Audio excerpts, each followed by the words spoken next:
As we are preparing the next year Shiatsu summit here in Vienna, I have the great pleasure to talk to Mihael Mamyschvili, a Shiatsu expert on, especially on trauma. And my first question would be, Mihael, you studied a lot of different Shiatsu styles, bodywork treatments in the last 25 years, especially in the field of trauma. Now, could you give us a little bit an insight on how you work today? How does that look like on a daily basis? Yes, first of all, thank you for having me, and I so look forward to come back to Vienna because one of my greatest memories was the last Congress that was there, and the Austrians know how to do it, and I can't wait to come back there again, and an honor to be with all the facilitators there, and especially about a subject matter that created this path for me, which is trauma.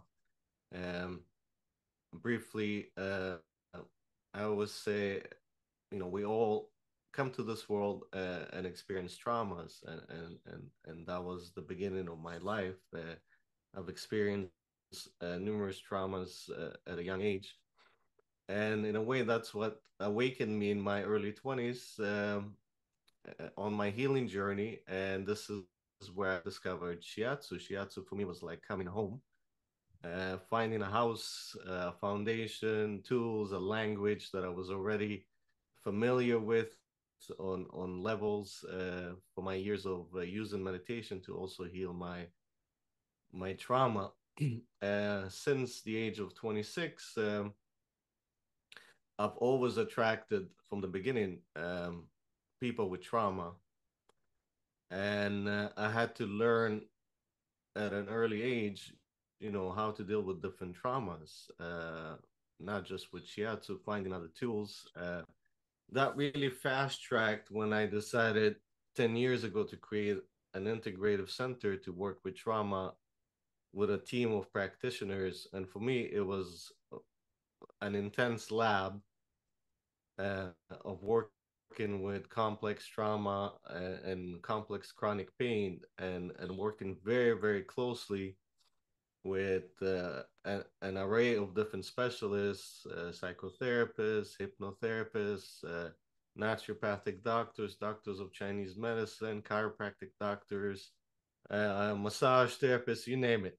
I had a team of 15 therapists, and we had to, in a way, create a way of working with trauma in a holistic way. And we tried our best, and we created assessment tools and programs specifically catered to the individual, and we did really well, and I discovered a lot.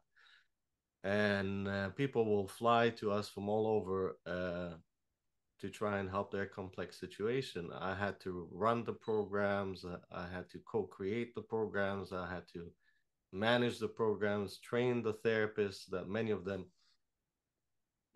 wanted to work with trauma, but a lot of them, 10 years ago, did not know exactly how. So it was like a mini school of learning a lot about trauma. And through that, through being exposed to a lot of uh, therapies, I learned and assimilated a lot of knowledge and tools also, and acquired other tools to work with trauma and understand it better and better. And I'm still doing it. It's not over. Towards the end of my time with the center, one of the things I realized also, that we can do amazing programs, and we can do wonders to people with trauma and complexity in a fairly short amount of time. But if you also don't teach the clients how to help themselves, and don't give them a bag full of tools to help themselves, then it's somewhat of a disservice, because when they go out there to their everyday life, to the usual suspects, to the things that trigger them the most, they can regress, and they can be re-traumatized. and building that resilience can only be achieved in my eyes through exercising tools against the usual triggers to the point that it starts to give them confidence and resilience. So this is where I started Neuropath Reset method, and it's really a collection of all the tools and the processes that I've learned over the years. And I started to teach also groups of clients in class series format, uh, and gave them the tools. So that was another stage of experimentation for me, and a lab. Over the last few years, I've been running those workshops. So it also took me away from the one-on-one model, and I've realized the importance of group work and working with groups and holding space for groups, and giving them the abilities to help themselves. So to describe what I do right now, and to describe Neuropath Reset method, it's the Shiatsu is always at the base, mm-hmm. because I believe Shiatsu gives us already so many tools, a theory in a way, and also an innate sensitivity to work with the psyche, the nervous system, and of course the energy field. So Shiatsu is always at the base, and I always use Shiatsu, of course, but also tools that work directly with the nervous system.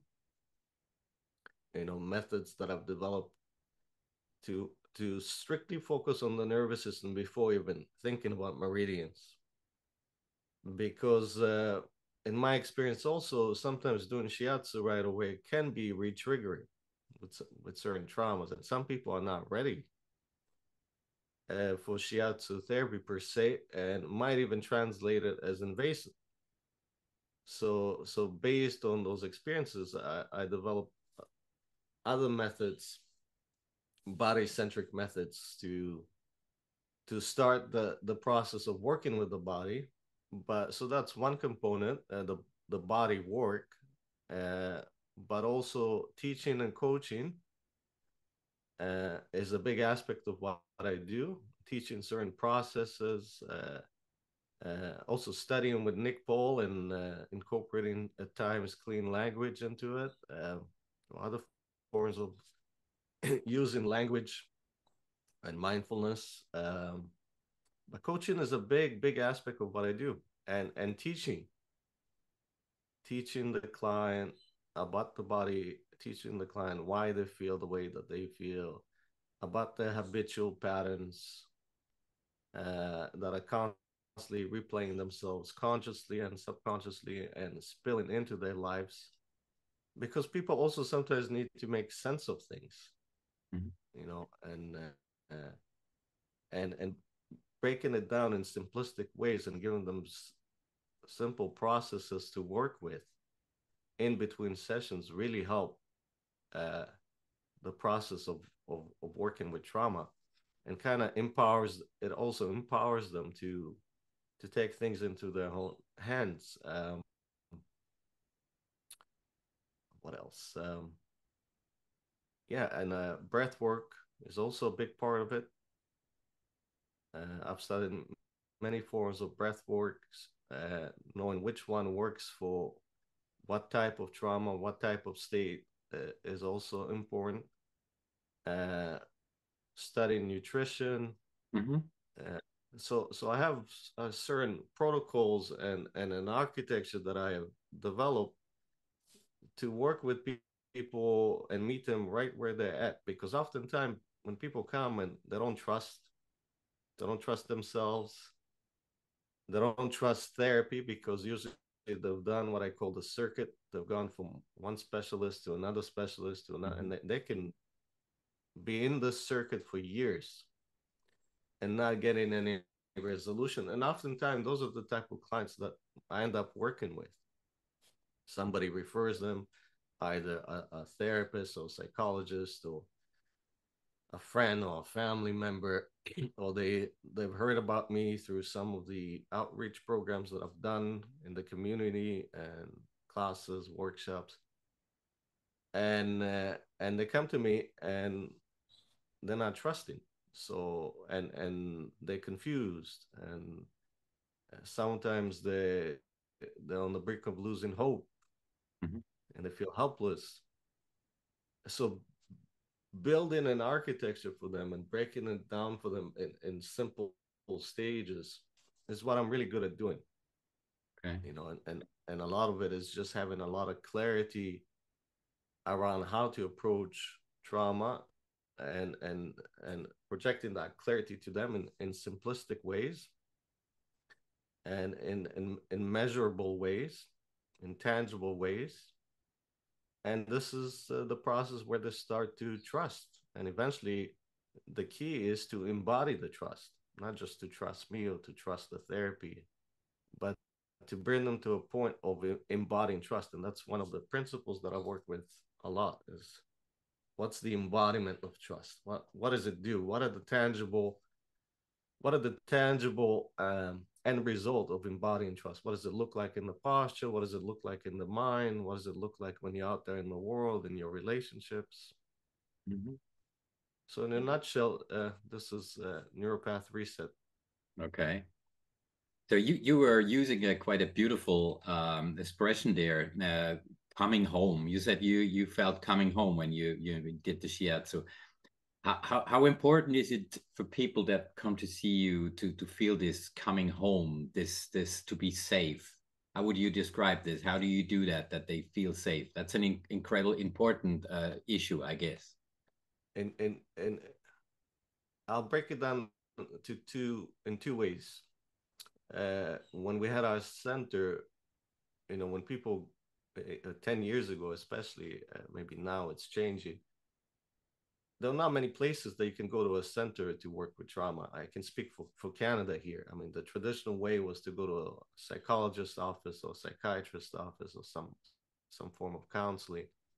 But to come to a center, a holistic center, and the way we set it up, and beautiful artwork on the walls. I had incredible artists displaying their work in my clinic.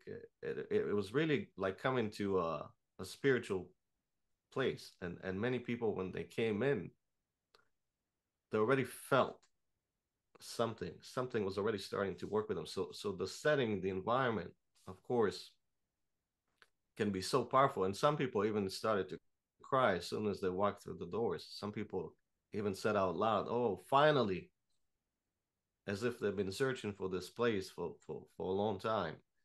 So the setting, the environment, of course, is everything. But as a therapist working with trauma, you have to own yourself. You have to own the fact that, and acknowledge the fact that you know what you're talking about, and it's not from a book or a workshop or a course or a school that you went to, but it's actually you walking and healing your own traumas, and that creates this place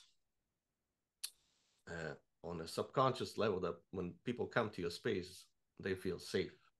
Like this person has worked on themselves, and I'm not afraid, or I'm one of those therapists that believe that it's okay to share your journey with your clients. It's actually important to share the journey with your clients, so what you've been through, what you had to go through, so they know that you've been there, you've done the work.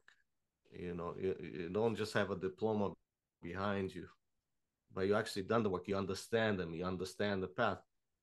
Because I always say to people, you want to cross your valley of darkness, but you're afraid because it's dark and you don't feel prepared. I've crossed my own valley of darkness. I know the way, and I've helped many cross their own valley of darkness. And I'm just the guy that is coming with a flashlight or a lamp, and initially I'll give you some resources that you might lack, some supplies, and also understand if you're ready.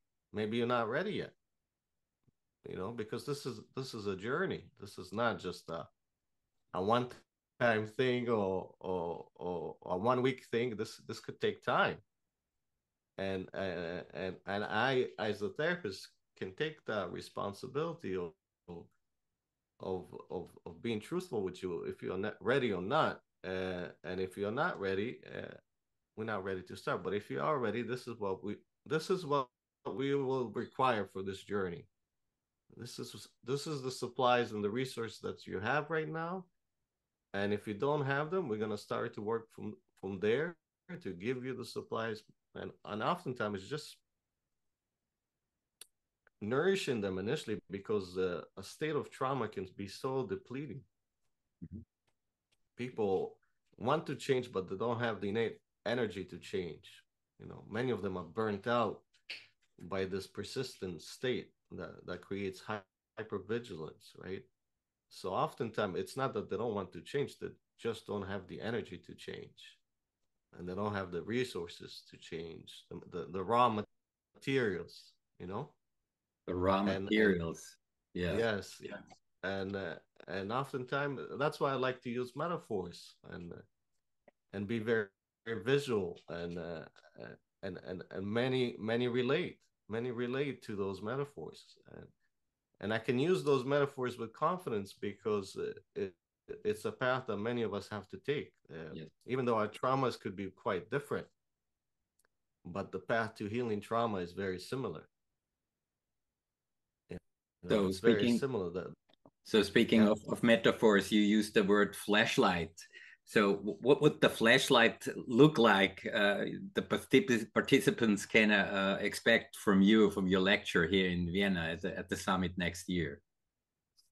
Well, how to bring trust is the beginning, right? Before I even touch them, before we even get into working, understanding where they are and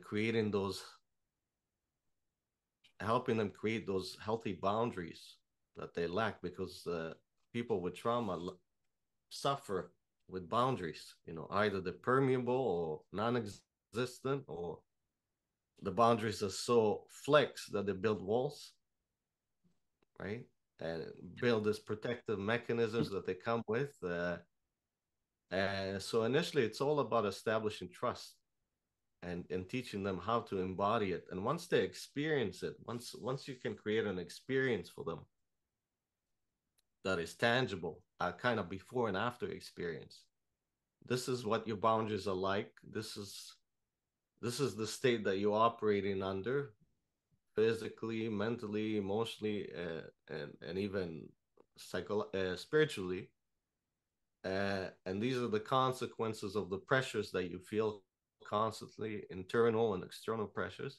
But here, I'll give you a tool, and I'll show you what it means to embody trust, and how that affects your boundaries, how that improves your boundaries, what makes your boundaries healthier, and how it changes in the physical, how it changes in the mental, emotional, and spiritual. And once you provide that kind of an experience, there's trust, there's hope.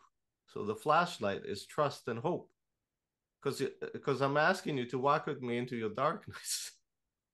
So Yeah. you have to trust me. I have to create an experience of trust for you to choose to walk with me, and I have to give you some hope. I have to give you some hope. So to me, that's the light, right? Yeah, this is hopeful. And after that first session, they come back, and I was asked them, how you been since the session, and the most common feedback that I get, I feel like I have hope now. Mm-hmm. Right? And the second part is identifying and helping them identify their protective barriers. People come with all kinds of sophisticated protective barriers in the body and the mind. And the first part of the process is always helping them identify their protective patterns. And specifically for us as Shiatsu therapists and working with the body, how it shows up in the body, which parts of the body are part of this protective patterns, what a state of flight shows up as, what a state of fight shows up as, what a state of freeze shows up as, and showing them that, yes, even though it's quite complicated, it can be also simply and easily changed. And the key is easily and simply. Because when you struggle with something for so long, you try to change it, you try. It's not that people are not trying. You're trying with all your might sometimes. But it feels so difficult, so complicated. And everybody that they go to gives their own opinion and their own analysis of what's going on. And by the end of it, it's like, so the key is, how do we bring ease to change? How can we change with ease? And repeating that experience for them over and over in the body specifically, and in the nervous system, that change can occur with ease. And once that happens, once you start to disarm those protective mechanisms, whatever is stored underneath starts to surface up, either to their consciousness, or ready to be released. And that's always my focus in the beginning, before I even get into meridians, before I even get into shiatsu. Yeah. So it's about, it's about coming home. It's about trust. It's about hope. It's about the flashlight. It's about what shows up in the body, and it's about ease.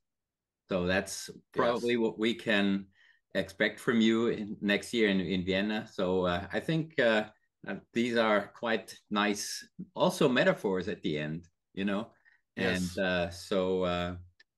yeah, I think that's you gave us a quite nice overview now of what we can expect from you, and I think I'm very much looking forward to seeing you here in Vienna. And yeah, till then, have a nice time. Thank you. Bye. I appreciate that, Philip. I look Thank you. forward to seeing all of you. Thank you.